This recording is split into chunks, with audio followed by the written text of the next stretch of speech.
মমতা কিচেনে সবাইকে শুভেচ্ছা অভিনন্দন। আশা করি সবাই ভালো আছেন। আজকে আমি রুই মাছের তেল দিয়ে পাকোড়া তৈরি করে দেখাবো। এজন্য এখানে আমি রুই মাছের তেল পরিষ্কার করে ধুয়ে নিয়েছি। এখন দিয়ে দেব পেঁয়াজ কুচি,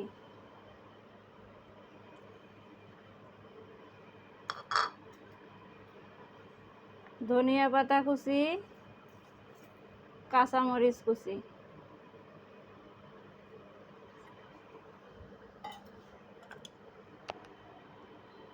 আদা বাটা, জিরা বাটা,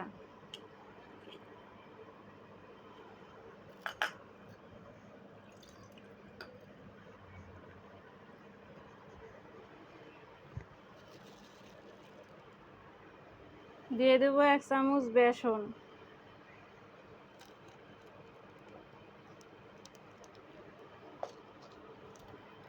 দিয়ে দেব কর্নফ্লাওয়ার। এটা দিলে পাকোড়াটা মুচমুচানো হবে আর সুন্দর খেতে হবে, টেস্টি।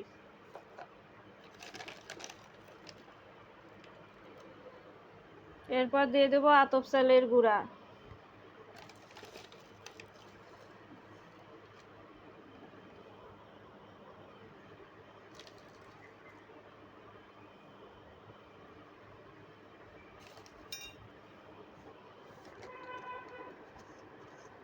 দিয়ে দেব স্বাদ মতো লবণ,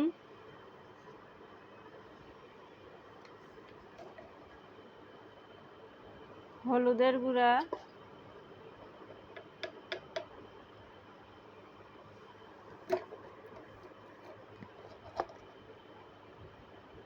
শুকনা মরিচের গুঁড়া।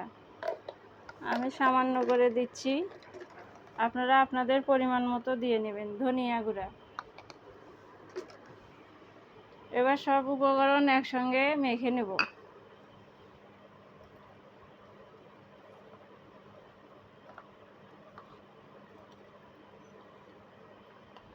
এটা একটা আনকমন, খেতে অনেক ভালো লাগে। অনেক সময় বড় রুই মাছ নিয়ে আসলে অনেক তেল থাকে, এরকম করে পাকোড়া তৈরি করে খেলে মুচমুচে অনেক টেস্টি। ছোট থেকে বড় সবাই পছন্দ করবে। এভাবে আমি সব কিছু মিশ্রণ মেখে নিয়েছি। এবার এটা আমি ভেজে নেব। চুলায় একটা প্যান বসিয়ে দিয়েছি, প্যান গরম হয়ে গেছে। এবার দিয়ে দেব পরিমাণ মতো তেল।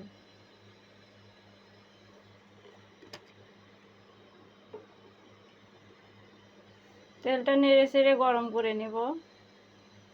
চতুর্দিকে এভাবে দেব।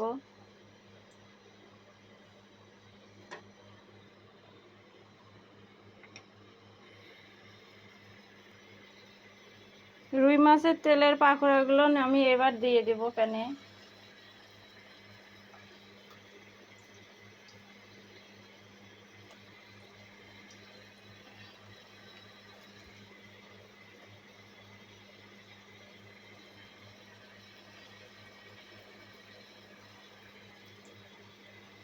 এভাবে আমি দিয়ে নেব।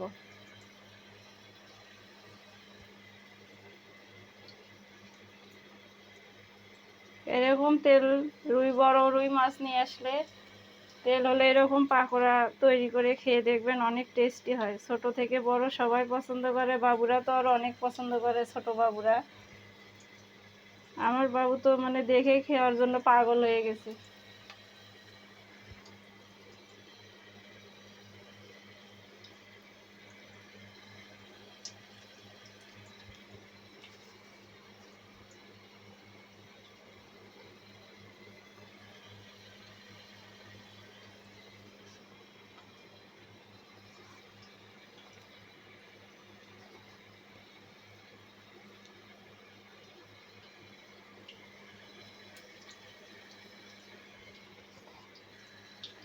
এক পাশে হয়ে গেছে, এবার উল্টে দেব।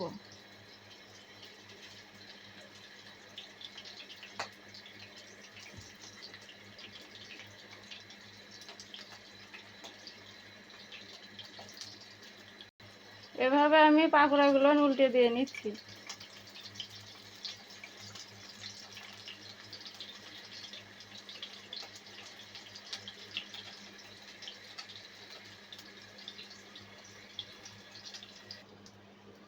আমার উল্টে পাল্টে এভাবে আমি 2-3 মিনিট ভেজে নিয়েছি।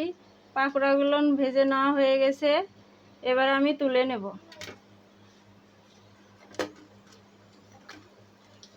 আমার ভিডিওটি যদি ভালো লাগে লাইক করবেন, কমেন্ট করবেন, পুরো ভিডিওটি দেখবেন, শেয়ার করবেন, চ্যানেলটি সাবস্ক্রাইব করে পাশে থাকবেন এরকম নিত্য নতুন ভিডিও পাওয়ার জন্য। দেখুন কত সুন্দর মচমচে, শব্দ শুনে বুঝতে পারতেছেন। এরকম করে আপনারাও তৈরি করে খেয়ে দেখবেন, ভালো লাগবে। কথা হবে পরবর্তী ভিডিওতে। সবাই ভালো থাকবেন, সুস্থ থাকবেন। ধন্যবাদ।